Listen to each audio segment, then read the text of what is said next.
Hello, everyone. I just finished work. I know this is the worst angle. I don't know what else to do. I'm so exhausted. I can't bring myself to actually film anything else or do a proper sit down. I know that as soon as I get home, once I sit in the on the couch, I'm just not gonna want to film. So I just grabbed myself some McDonald's because I haven't eaten today and I only ate one thing. It's really bad. I've just been I don't even know how to say it, just nuts. It's just been crazy. I can't even talk. I'm so I'm losing it. I wanted to make a video to just talk to you guys about my first full week of working as a dental hygienist. Some of the things I learned and wish I had known, and expectations. Please do not park next to me. I'll just kind of tell you my timeline. I know this is a weird angle. This is the only place that I can put you in my car. Bear with me, guys. Okay, I'm gonna try and make this video quick and simple so I don't have to edit that much. It's really the real reason behind that.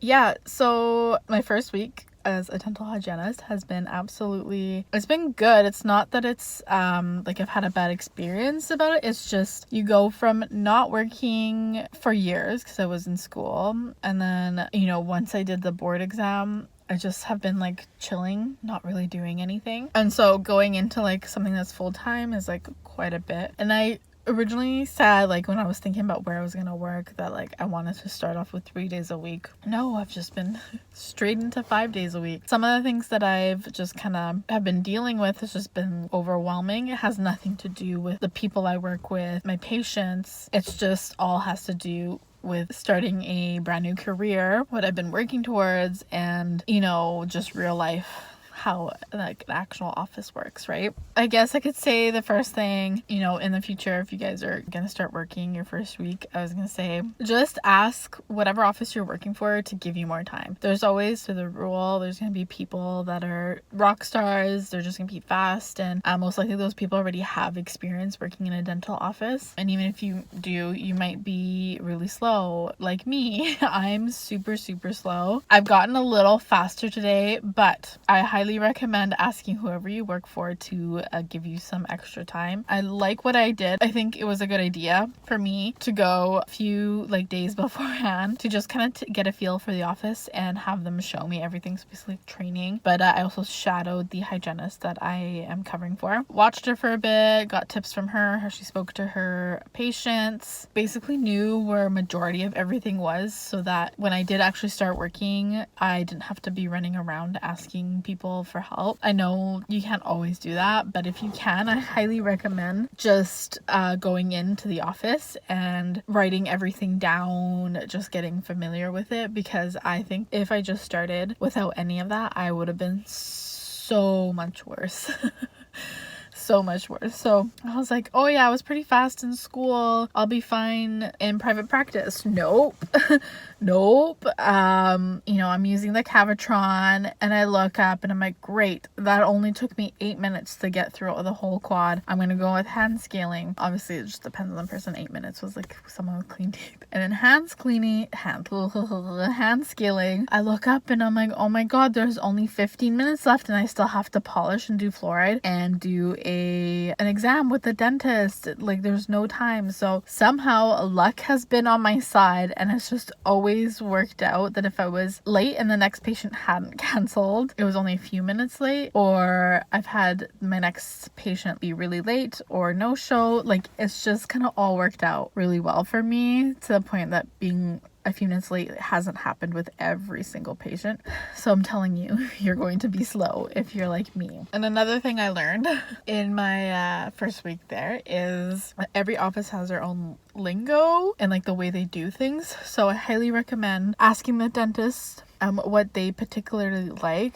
So what instruments they like ready on hand, what type of gloves they like to use. Honestly, I am so focused on completing the client that I don't even look for anything concerning. I don't know how to explain it. I look in their mouth, obviously, and I do EOIO, but I'm so so concerned with timing that like even if I do see something and I literally in my head I'm like, I need to tell the dentist about this. It's never been anything big. It's just I was like, I know he's gonna ask me like, are there any concerns? So like just remember this to tell him. And then he comes and asks me and I just kind of like, nope, everything is fine. I can't remember what I wanted to tell him, which is fine because he sees it, he ends up finding it himself, so it's not like it goes missed. It just makes me look a little stupid. I don't have it yet, but it has solidified my reason for getting a Apple Watch even more. There's a little clock that I have that I look at for timing. The Apple Watch, like I need something that vibrates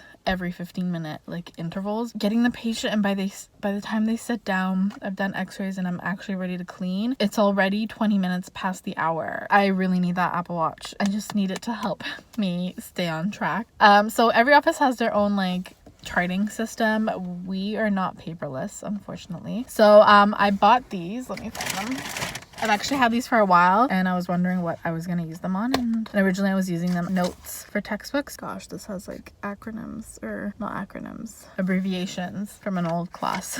So what I like to do is when I get my charts in the morning, I've been sticking one of these in each one and I do a little template: review medical history, chief complaint, have they had COVID or not, EO, has it been within normal limit, is it a recall exam, is it just a perio cleaning, do they want polish or fluoride, do they want fluoride gel, fluoride varnish, leave room for notes. And then I write it all on this little thing. I don't write their name or birth date on it, obviously, so I can throw it out after. But it helps me just like jot down everything really messily on this, and then I can write it neatly into the chart. I like post a link if I can find it. I'm pretty sure I bought it off Amazon when I did get it. But any just type of post-it notes that you like that's big enough. My lunches aren't my full 1 hour lunches because I'm just getting paid obviously still to just write my notes so that I'm not stuck filling out 8 charts at the end of the day or whatever it is. I was not expecting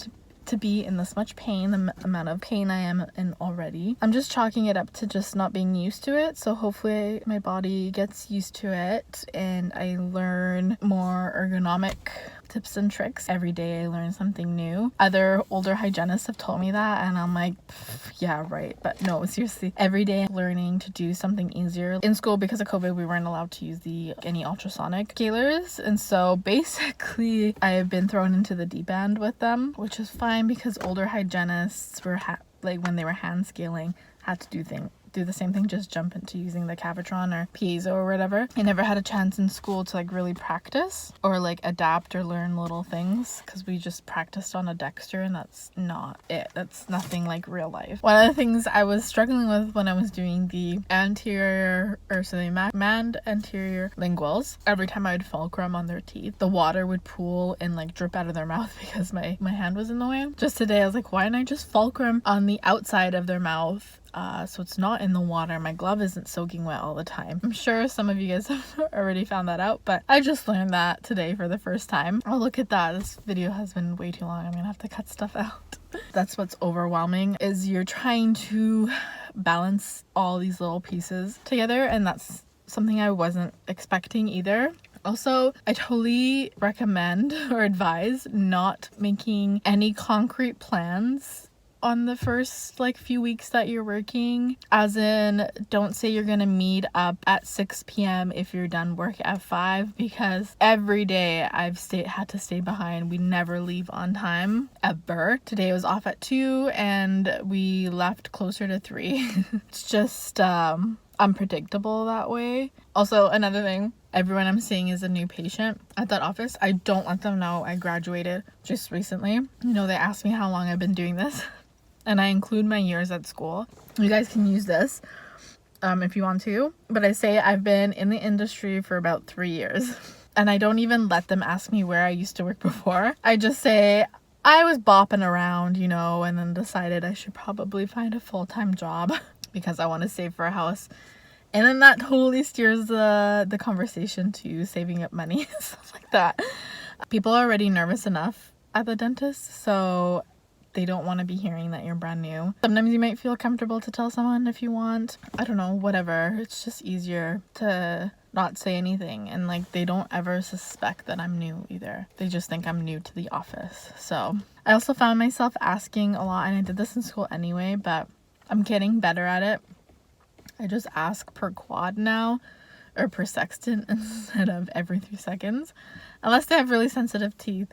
So I've been sitting them down. I explain I'm going to use the Cavitron, and since I've never cleaned their teeth before, I'm just going to test out a few teeth and ask them to let me know if it's sensitive. There's that. You could do that if you wanted, and that's kind of helped me. I'm usually chatty, but because I'm so crunched for time, I try not to like really talk too much. It's only if I have enough time, and I just ask a few questions here and there. But honestly, I'm just really focused on getting people done, and you probably should too.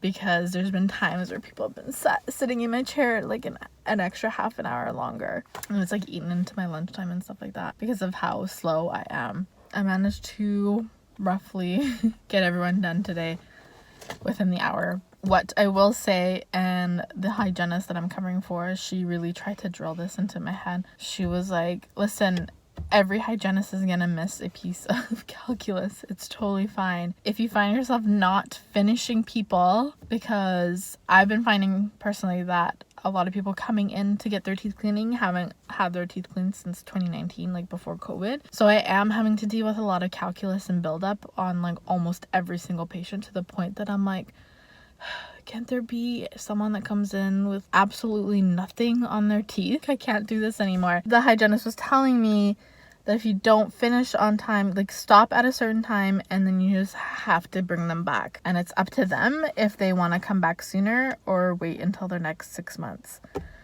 And then you just chart it down, and that's it. So that's what I've been doing. I've been not afraid to just say, you know, it's been a while since you've been here. Let's start, and I'll get as far as I can. Otherwise, we're going to have to bring you back in sooner to finish off the rest. And the dentists that I work for have been so nice. The whole office has been so nice. It's just like such a team. They take my tray and clean my room if they see me running behind, or they'll take my x-rays. Just, I can't even believe it, how I've lucked out in finding such a good job and good people to work for. When you graduate and you're finding jobs, the world is your oyster. There's so many jobs out there.